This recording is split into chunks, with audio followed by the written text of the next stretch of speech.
Chapter 6. Beyond the Family Secret. The phrase, "what happens in this house stays in this house," is a very well-known statement. It implies that people shouldn't be privy to what is going on in your home. Now, whenever I hear this phrase, it reminds me of another very popular phrase: "what happens in Vegas stays in Vegas." Why don't people want others to know what's going on in those two places? Could it be because people want to escape the consequences of wrongdoing? Or do people simply just not want you to know their business? The answer could be both. If people don't want you to know their business, why don't they have the phrase, "what happens in Idaho stays in Idaho," or "what happens in the church stays in the church"? What do Vegas and the home have in common? Las Vegas has been infamously referred to as Sin City. The home doesn't have that title. As a matter of fact, they say home is where the heart is. However, there are so many people wandering with a broken heart because of what happened at the home or what's happening at home. And I'm not even just talking about the physical house per se. I believe people make a home. People who are so close that they are referred to as family and friends. For some people, home holds all kinds of abuse and mistrust. I believe that if there is that much tension in a home, we are not fighting ourselves, we're not fighting each other. We are fighting those demonic spirits that are laid up cozy in the corners, that have gone unchecked for decades, for generations. Their assignment is to keep us in the cycle of abuse and mistrust and neglect and all the other things that would deter somebody off of the path that they need to take in order to fully, truly be who God has called them to be. Imagine there was a meal that was made that was so disgusting that no one even wanted to throw it out. And they didn't want to throw it out because of the possibility that someone from the outside could see what they were consuming. So instead of throwing it out, they put it in a refrigerator and shut the door. Years go by, and that food is still in the refrigerator. But at this point, it's making the whole entire house smell foul. You use a few sprays of air freshener, some Febreze, and try to hide the smell. Then more time passes, and now you and everyone in the house is desensitized to the smell. And since you're desensitized to the smell, you can get away with masking it for longer. Then children are born into this smell, and they don't see anything wrong because they're used to the odor. They were born in it. It may not even smell like anything to them. Then one day, one of the descendants of the family that stuffed everything into the refrigerator decided to put on a hazmat suit, which in this analogy represents the Holy Spirit and the healing that can happen through the Holy Spirit. They open up the refrigerator, and the foulest smell permeates the room. The family, with smelling this smell, runs to where that person that opened the refrigerator is and immediately gets upset that they opened this refrigerator that they said they would never open, that they said they would never talk about. They were prepared to go to the grave without ever opening up that refrigerator.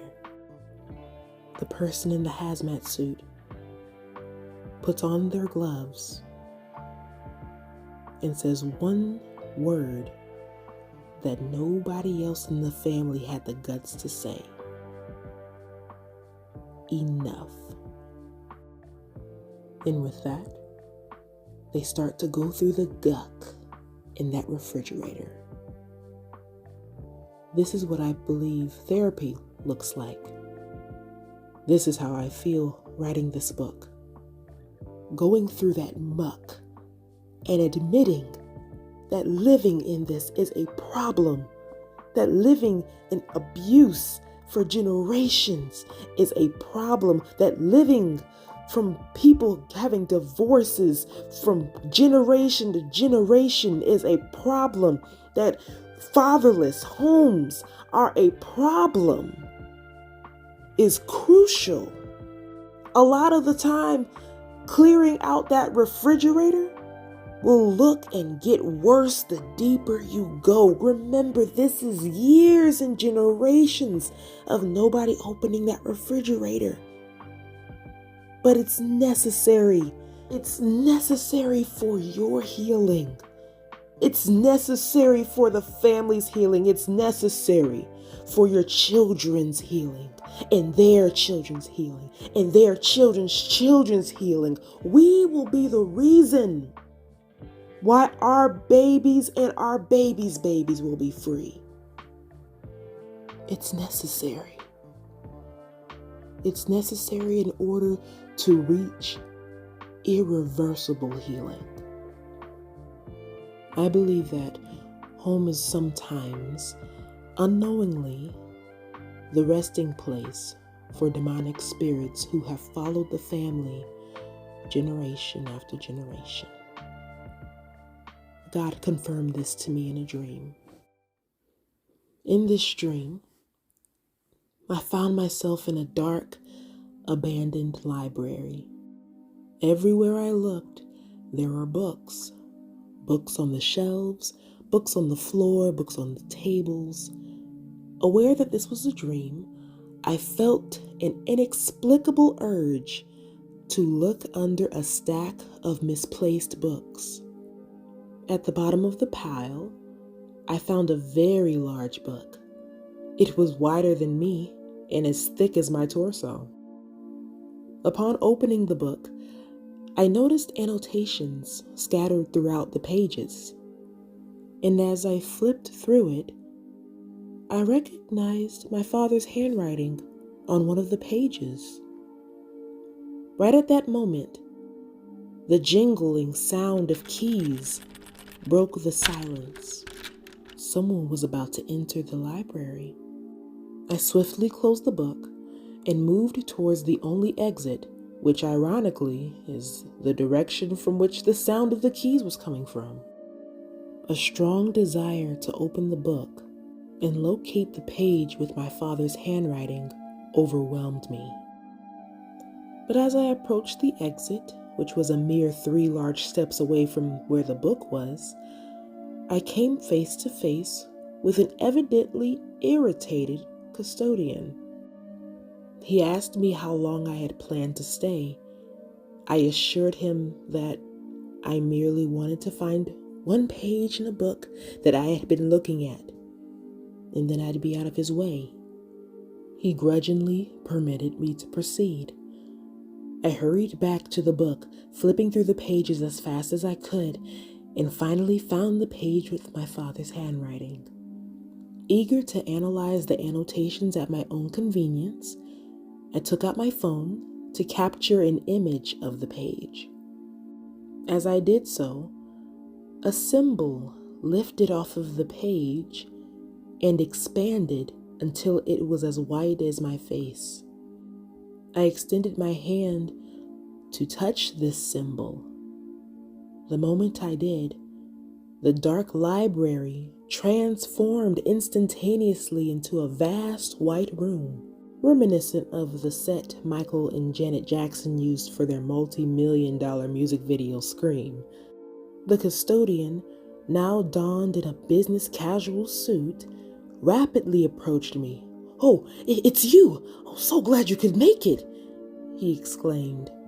He gently guided me towards a big screen and stood with me, as Steve Harvey does when he has his guests on Family Feud during the Fast Money round. He held up a remote and used it to display images of my past and my father's past, then the past of others that I didn't know. Confused, I questioned him and asked, "Why are you showing me all this?" He replied, "Because of this," and switched the screen to a view resembling the Grand Canyon. In it was a huge black figure, seemingly asleep. "That is our target," he announced. Before I could inquire further, he interjected, "What you are looking at is the culmination of past generations' negligence in your bloodline." He went on to specify that this was the culmination of my father of 4 generations' negligence. I was stunned. I realized I was looking at the personification of unchecked, incestual, sexual perversion in my family, tracing back 4 generations? As I tried to digest the gravity of this revelation, he summoned his staff to dress me in armor. The objective? To send me there to that Grand Canyon for battle. At first, the armor looked like regular armor. When they were done, the man put a full-length mirror in front of me. And what I saw in that mirror, I didn't see any armor. I didn't see like somebody who was quote unquote ready for battle. I looked in the mirror and I looked just like my mother. Once the armor was on, I was led to a spaceship. It was a 1-seater, meant just for me. As I strapped myself in, the man leaned in and issued a sobering warning. He said, "Hopefully the same thing that's in your mother, your grandmother, and your grandma's mother is in you, because when he wakes up, he's coming for you. Ready?" And with those words, he closed the door to the spaceship. I felt a jolt. Then I woke up.